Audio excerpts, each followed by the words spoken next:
What's up guys? Samahan nyo ako, lalabas tayo ng gate. Lalabas tayo para mag-grind ulit.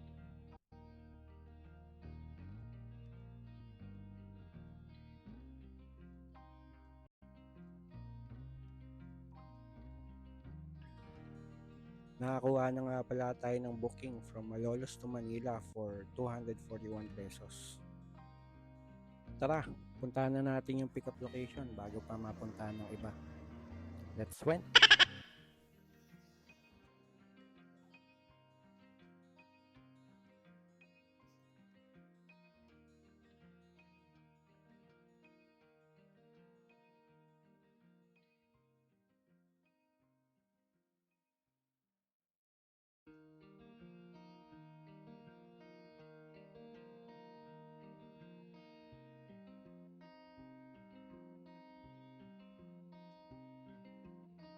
Nakuha na nga pala natin sa Taft Avenue yung pick-up natin na dadalhin natin sa Malolos.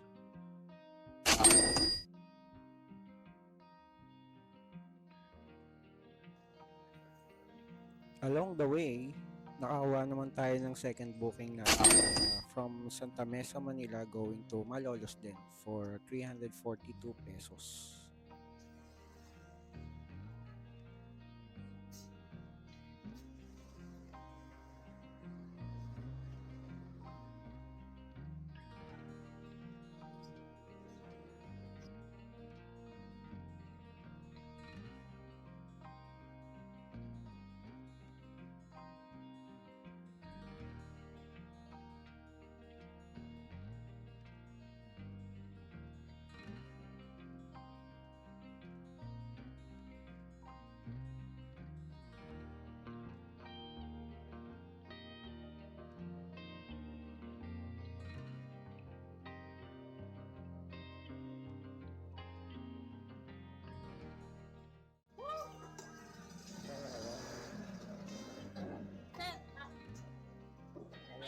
Kasabay yan.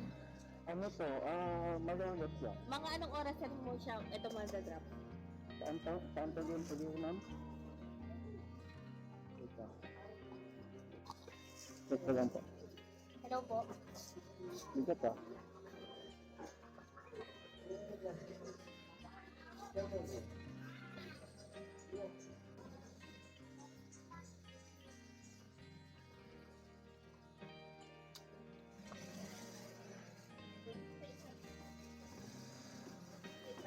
Natin ang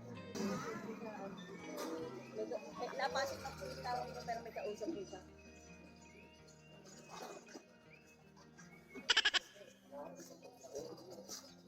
Wala na po, wala na po. Okay na. Okay na. Okay na to? Opo, sige sir, salamat po. Baka unahin ko na ito ma'am kasi paano to eh. Pakaliwa ko sa ano. Sige sir. Thank you.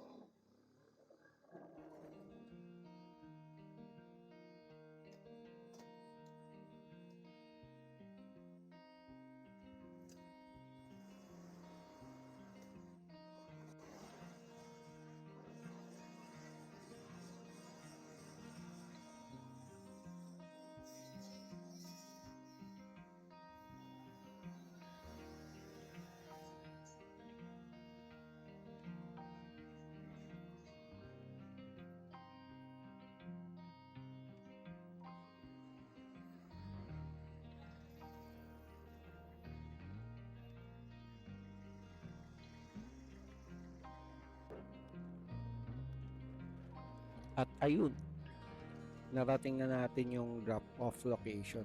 Inuna natin i-drop itong second booking natin kasi ito yung nasa bungad ng madadaanan natin na nasa ruta natin.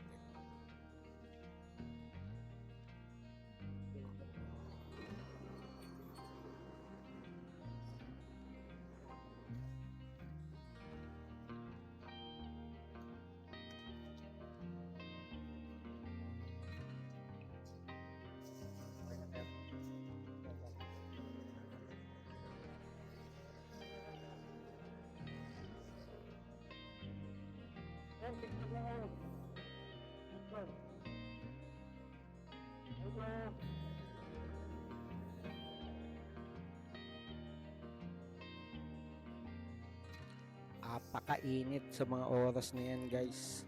Kaya nung pagka-drop ko, nagmamadali rin ako agad makaalis.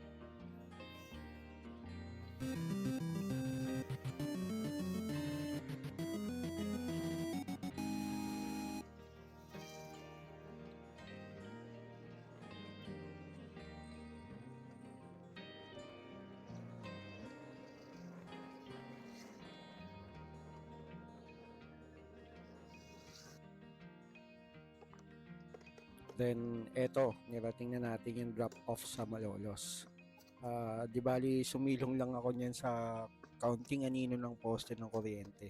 Magkaroon lang ng lilim kasi medyo mainit habang naghihintay sa pagdating ng magre-receive na client.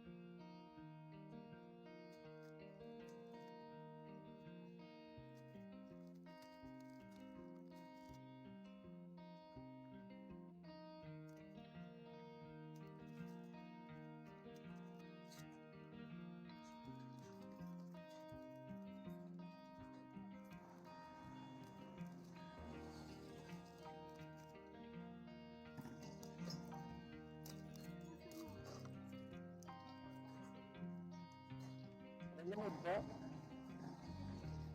Ito. Ito po.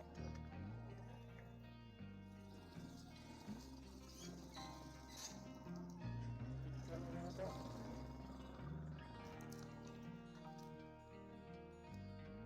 1, 2, 3. Salamat po.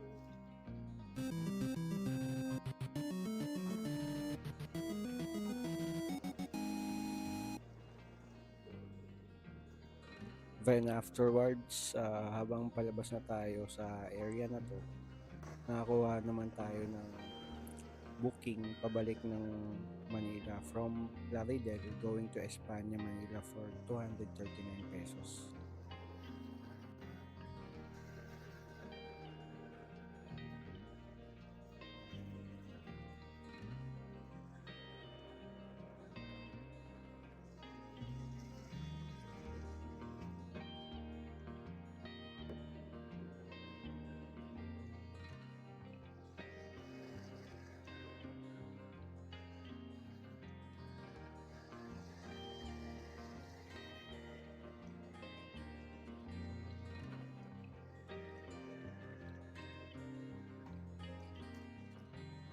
Pagkapasok ko ng subdivision, tinawagan ko na ulit si client sender sa pickup location para matuntun ko agad siya.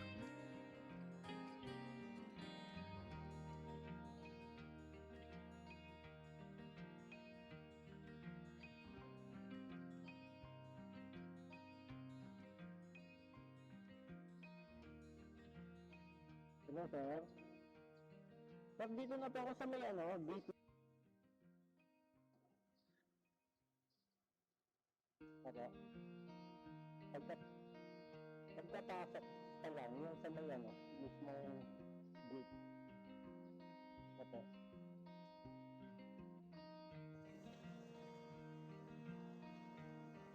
Okay, sir.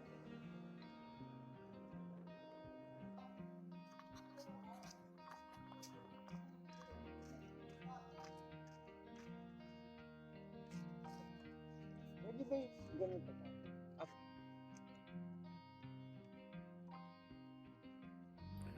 Perishable goods nga pala yung dadalhin natin, kaya gustuhin ko man maghintay ng maghintay para makakuha ng kasabay na booking. Wala akong no choice kundi biyahe na rin to agad.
At ayun na nga, narating na rin natin yung drop-off location dito sa May Espanya. Bulaluan pala yung pag-deliver. Mukhang masarap kumain dito guys.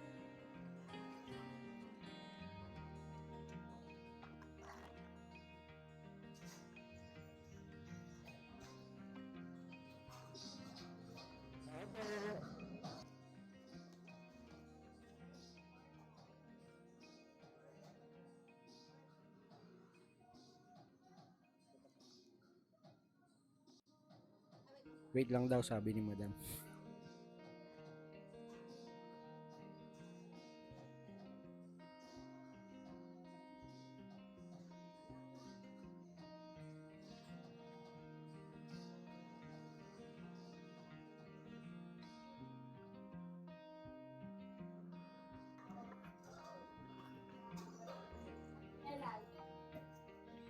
you. 400 pesos yung binigay sa atin ni client. Salamat po.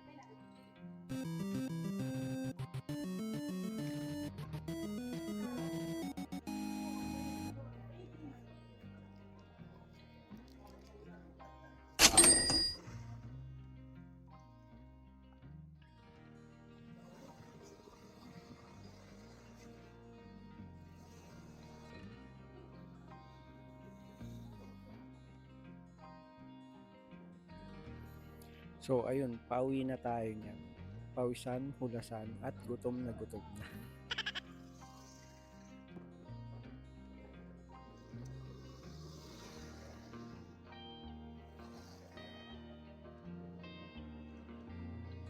So kung nakaabot ka man sa part na ito sa panonood ng video, please don't forget to subscribe, like, and hit that notification bell button para lagi kang updated sa mga new uploads ko. So, mag-iingat palagi at counting tiyaga sa kalsada, guys. This is RS Papi. Ride safe palagi and see you on my next vlog.